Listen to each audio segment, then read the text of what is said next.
আমার বুবু একজন সুন্দরী এবং চরিত্রবান ছিলেন। আমার বুবু আমার লেখাপড়ার খরচ জোগাড় করার জন্য একটা বড় মালিকের বাসায় কাজ করতেন। একদিন মালিক বুবুকে ফ্রিজে রাখা খাবার খাওয়ালেন বুবুর অনিচ্ছায়।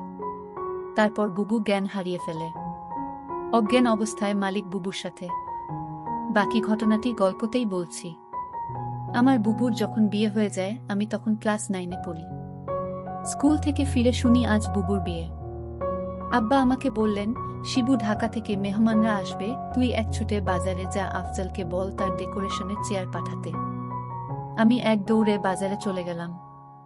আফজাল চাচাকে যখন সব বলছি, দুইটা প্রকাণ্ড গাড়িকে বাজার পেরিয়ে আমাদের বাড়ির দিকে যেতে দেখলাম। আফজাল চাচা বললেন, যাক রুনার অনেক ভালো ঘরে বিয়ে হলো, তোদের অবস্থা এইবার ফিরবে। বুবুর কি সত্যি ভালো বিয়ে হচ্ছে? আমি জানি না। আমি শুধু জানি বুবু চলে যাচ্ছে আমাদের বাসা থেকে। তারপর কি হবে? কে আমাদের খাবার রেঁধে দেবে? কে আমাকে চুপি চুপি তার মাটির ব্যাংক ভেঙে আমাকে মেলায় যাওয়ার টাকা দেবে? বুবুকে ছাড়া যে আমার জীবন চলতে পারে, আমি সেটা কল্পনাও করতে পারি না। কলেজের এক প্রোগ্রামে আমার সুন্দরী বুবুকে দেখে নাকি দারুণ পছন্দ করেছে এক বড়লোকের ইঞ্জিনিয়ার ছেলে। তার চাপে পড়েই তার পরিবার রাজি হয়েছে এই বিয়েতে। নইলে আমাদের মতো মধ্যবিত্ত ঘরে এত বড় আত্মীয় হওয়ার কথা না। সবাই বলাবলি করছে বুবুর কারণে এইবার আমাদের ভাগ্য ফিরবে। আমার জন্মের সময় আমার মা মারা যান, বুবুর বয়স তখন 8। আমার স্কুল শিক্ষক আব্বা আর বিয়ে করেননি, বুবুর মানুষ করেছে আমাকে। আমার জগত ঘিরে তাই আমার বুবু। বিয়ের আসরটা হয়ে গেল দায়সারা ভাবে। বিয়ে নাকি দুই পরিবারের বন্ধন, কিন্তু আমার সেটা মনে হলো না। পাত্রের বাবা সারাক্ষণ মুখ কালো করে রাখলেন। পাত্রের ছোট মামা আমাদের ঘর বাড়ি উঠান ঘুরে ঘুরে দেখলেন, মাঝে মাঝে নাক সিটকালেন, আমাকে ডেকে বললেন, তুমি কোনো ক্লাসে পড়ো? আমি কিছু বলার আগেই কেউ একজন বলল, শিবু পাইলট স্কুলে পড়ে, ফার্স্ট বয়, 5-এ বৃত্তি পেয়েছে, ক্লাস 9-এও পেয়েছে। আমার লজ্জা লাগলো, কিন্তু ছোট মামা শুধু একটু নাক সিটকালেন। সেদিন গাড়িতে ওঠার আগে বুবু যখন আমাকে জড়িয়ে ধরে নিঃশব্দে কাঁদছিল, তখনও আমার কষ্ট লাগছিল। 3 দিন পর নতুন জামাইয়ের বউ নিয়ে নাইওর আসা কথা। আব্বা পাড়া প্রতিবেশীদের নিয়ে রান্নাবান্নার আয়োজন করলেন। একটা গাড়ি ভাড়া করে নতুন জামাইকে আনতে পাঠালেন। গাড়ি ফেরত এলো। নতুন জামাই আসতে পারবে না, তার কোনো জরুরি কাজ পড়ে গেছে, পরে সময় করে আসবে। বুবু আসলো আরও মাস 3 পর। একটা সাদা রঙের গাড়ি থেকে বুবু নামল। আমি ছুটে গেলাম। আমি বুবুকে জড়িয়ে ধরতে গিয়েও থমকে গেলাম। গায়ে দামি ফিনফিনে শাড়ি, মুখে পার্লার থেকে করা করা মেকআপ, ব্ল্যাক করা বাঁকানো ভ্রু আর স্ট্রেট করা চুলে আমার বুবুকে কেন জানি হঠাৎ অচেনা লাগলো। আব্বা দৌড়ে এলেন, জামাই আসেনি? না আব্বা, সাইটের কাজে গেছে। বুবু আব্বাকে ধরে কিছুক্ষণ কাঁদল। আমি সারাদিন বুবুর আশেপাশে ঘুরঘুর করলাম, কিন্তু বুবুকে কেমন আনমনা দেখলাম। শুধু একবার আমাকে জিজ্ঞেস করলো, শিবু পড়াশোনা করছিস তো ঠিকমতো? রাতে আমার ঘুম এলো না, বড্ড অভিমান হলো। বুবু অনেক বদলে গেছে। এই অল্প দিনে এত বদলে যেতে পারে মানুষ। বুবু 3 দিন থাকলো। শেষের দিন দুলাভাই এলেন বুবুকে নিয়ে যেতে। দুলাভাই দেখলাম বেশ গম্ভীর। আমাকে ডেকে বললেন, কি রে শিবু, পড়াশোনা করিস ঠিক মতো, নাকি সারাদিন বাদরামি? আমি কিছু বললাম না। দুলাভাই আসার পর থেকেই বুবুর মুখটা কালো হয়েছিল, কারণও দেখলাম তার। আমাদের সামনেই কপাল কুঁচকে 2বার বুবুকে ধমক দিলেন দুলাভাই। বুবু চলে যাওয়ার পর সেই রাতে আব্বা আমার ঘরে এলেন, অপরাধীর গলায় বললেন, শিবু তুই তো অনেক বড় হয়ে গেছিস, বলতো তো আমি কি কোনো ভুল করলাম? আমি হয়তো সত্যি বড় হয়ে গেছি। মনের কথা চেপে বললাম, কেন সেটা বলছেন? বুবু অনেক ভালো আছে। কিন্তু আমি ঠিক জানি আমার বুবু ভালো নেই। বুবুর হাতে কালশিটে দাগ দেখেছি। আমার হাসি খুশি বুবু কেমন গুটিয়ে গেছে মাত্র 3 মাসে। এর ঠিক 1 বছরের মাথায় আব্বাজান মারা গেলেন। আমি একা হয়ে গেলাম। পাড়া প্রতিবেশীরা বুবু দুলাভাইকে চেপে ধরলেন আমাকে নিয়ে যাওয়ার জন্য। বুবু উৎকণ্ঠা নিয়ে দুলাভাইয়ের মুখের দিকে তাকাল। দুলাভাই কিছুক্ষণ ভেবে বললেন, শিবু চলুক, কাজে লাগবে অনেক। কাজেই আমি আমার বইখাতা নিয়ে বুবুর বাসায় উঠলাম।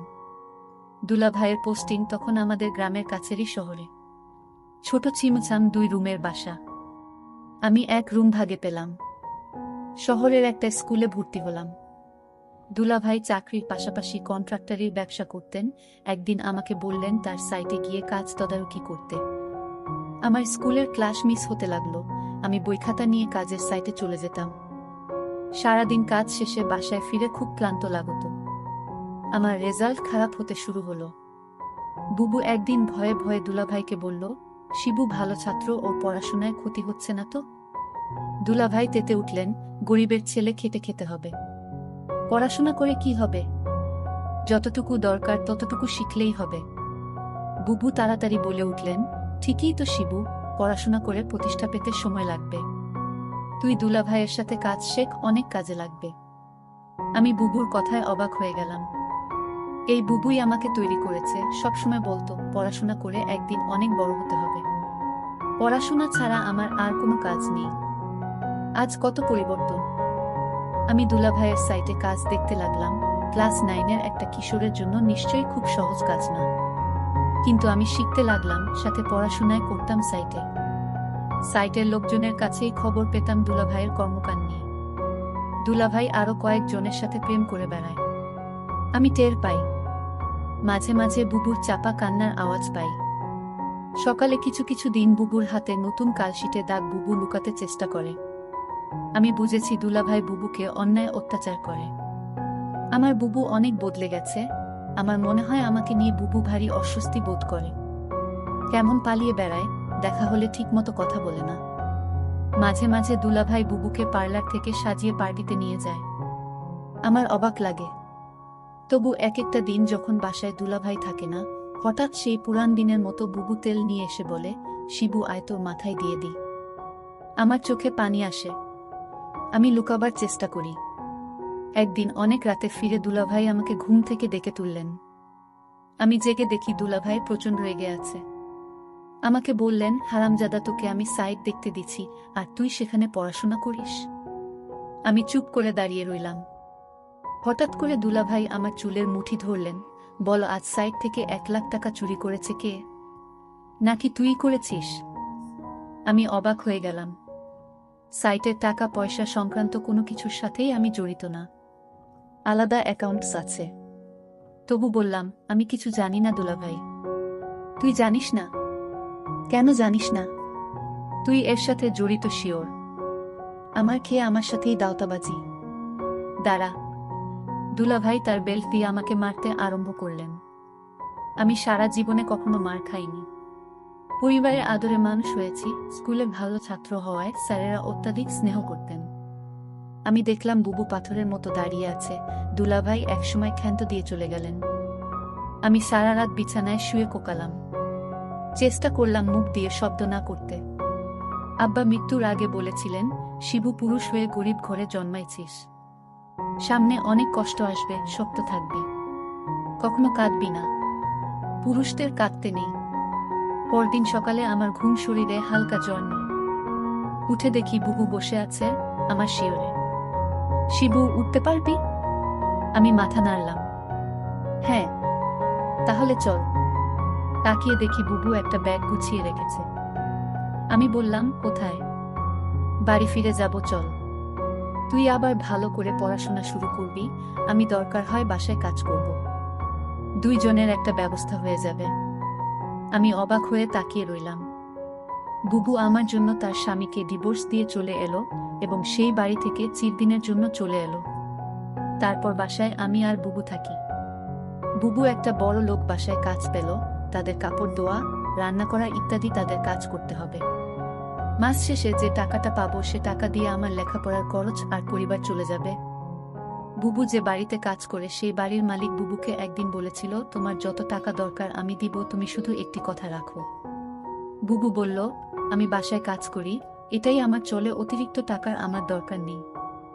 বুবু বুঝতে পেরেছিল বাসার মালিকের চরিত্র ভালো না। তারপরও বুবু এই বাড়িতে কাজ করে যে টাকা পেত সেটা দিয়েই আমাদের মাস চলে যেত। মালিকের বাসার সবাই একদিন কোথায় ঘুরতে গেল। শুধু মালিক বাড়িতে ছিল। মালিকের নাম আছান আলী। বুবু বলল, আজ তো বাসায় কেউ নাই, তেমন কাজও নাই, তাহলে আজ আমি চলে যাই। মালিক তখন বলল, শোনো, অনেক কাজ পড়ে রয়েছে। কি কাজ পড়ে রয়েছে মালিক? মালিক বলল, বাসায় কেউ নাই, আমার দেখাশোনা কে করবে? আমি বলেছিলাম, ও তাই তো। মালিকের জন্য রান্না করলাম, ঘর পরিষ্কার করে মালিককে খাবার দিয়ে বললাম, রাত অনেক হয়েছে, আমার ছোট ভাইটা চিন্তা করছে, আমি এখন যাই। মালিক দমক দিয়ে বলল, এই মেয়ে, তুমি এই বাড়ির চাকরানী। মালিক যখন আদেশ করবে তখন তুমি এই বাড়ি থেকে যাবে, তার আগ পর্যন্ত এখান থেকে এক পাও লড়বে না। আমি তখন নিশ্চুপ হয়ে দাঁড়িয়ে রইলাম, আমার মুখ দিয়ে কোনো কথা বের হলো না। হঠাৎ মালিক বলল দরদ কণ্ঠে, মারে, আমার তো ছেলে মেয়ে আছে, তোর কষ্ট আমি বুঝি। তুই তোর মাকে হারালি, বাবাকে হারালি, নিজের স্বামীকে হারালি, এখন ভাইটাকে লেখাপড়া শিখিয়ে মানুষ করার জন্য তুই পরিশ্রম করছিস। আমি মালিকের হঠাৎ এরকম ভালো কথা শুনে আমি কিছুটা অবাক হলাম, কিন্তু সে মুখে যা বলছে চেহারায় তা প্রকাশ পায় না। আমাকে বলল, আমার স্ত্রী, ছেলে মেয়ে তারা 2 দিনের জন্য ট্যুরে গেছে। আমি বলেছিলাম, আপনি যাননি কেন? আমার ঘোরাফেরা তেমন একটা ভালো লাগে না, আমি এর আগে বহুবার ঘোরাফেরা করেছি, এখন আর ভালো লাগে না। তুই আমার মেয়ের মতো, ধর তোকে আমি কিছু টাকা দিলাম, তোর ভাইয়ের সামনে পরীক্ষা ভালো মন্দ কিছু খাওয়াইস। আমি বলেছিলাম, আমার টাকা লাগবে না। মালিক তখন আমায় জোর করে টাকাটা হাতে ধরিয়ে দিল, আমি না নিয়ে পারলাম না। মালিক আমার প্রতি হঠাৎ এমন দরদ দেখাচ্ছে কেন? যখন মালিকের ছেলে মেয়ে বাড়িতে ছিল তখন তো তিনি এরকম দরদ দেখায়নি। আমি মালিকের এরকম ভালো ব্যবহার দেখে কিছুটা অবাক হলাম। এরকম কথা বলতে বলতে প্রায় রাত 11টা বেজে গেল। ওইদিকে আমার ভাই আমার জন্য চিন্তা করছিল। আমি মালিককে বলেছিলাম, এখন আমি যাই। সে তখন বলল, না, আজ তুমি যেতে পারবে না, এই বাড়ি তোমার পাহারা দিতে হবে। আমি বলেছিলাম, দেখুন সাহেব, আমার ডিউটি তো সকাল 6টা থেকে সন্ধ্যা 6টা পর্যন্ত। মালিক তখন আমাকে অবাক করে বলল, তাই বলে যদি আমার সমস্যা হলে তুমি দেখবে না? আমি তো তোমারে আমার মেয়ের মতোই দেখি। মালিকের কি উদ্দেশ্য ছিল আমি তা জানি না, তবে এইটুকু বলতে পারি মালিক তেমন ভালো না। তবে আজ আমার সাথে সে খুব ভালো ব্যবহার করল। তবে এর আগে যে আমার সাথে ব্যবহার খারাপ করেছিল তা বলছি না, তবে লোকের মুখে শুনি মালিক ভালো না। কিন্তু আজ মালিক আমাকে কিছুতেই বাড়ি যেতে দিচ্ছে না কেন?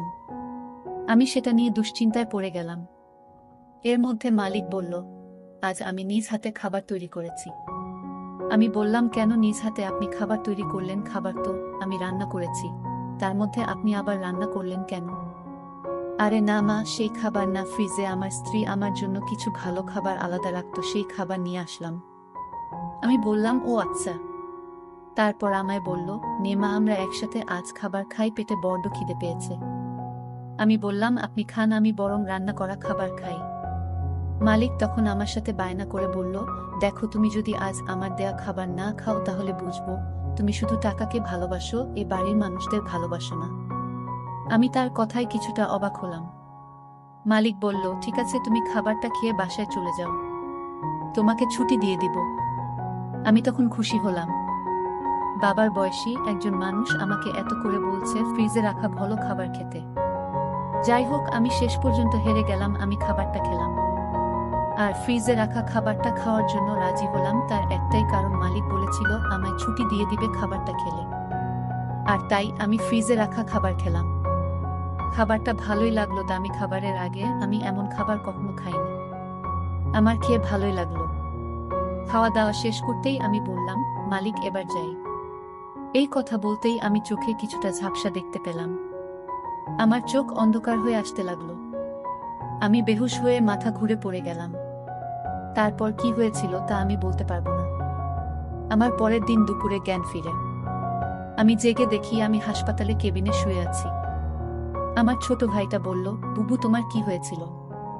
আমি আমার ছোট ভাইকে জিজ্ঞেস করলাম, আমি এখানে কিভাবে এলাম? ছোট ভাই আমাকে বলল, বুবু, আমি তোমার জন্য অপেক্ষা করতে করতে কখন ঘুমিয়ে পড়লাম। আমি বলতে পারলাম না, কিন্তু আমার সকাল সকাল ঘুম ভাঙার পর আমি তোমার রুমে গিয়ে দেখি তুমি বাসায় ফিরোনি।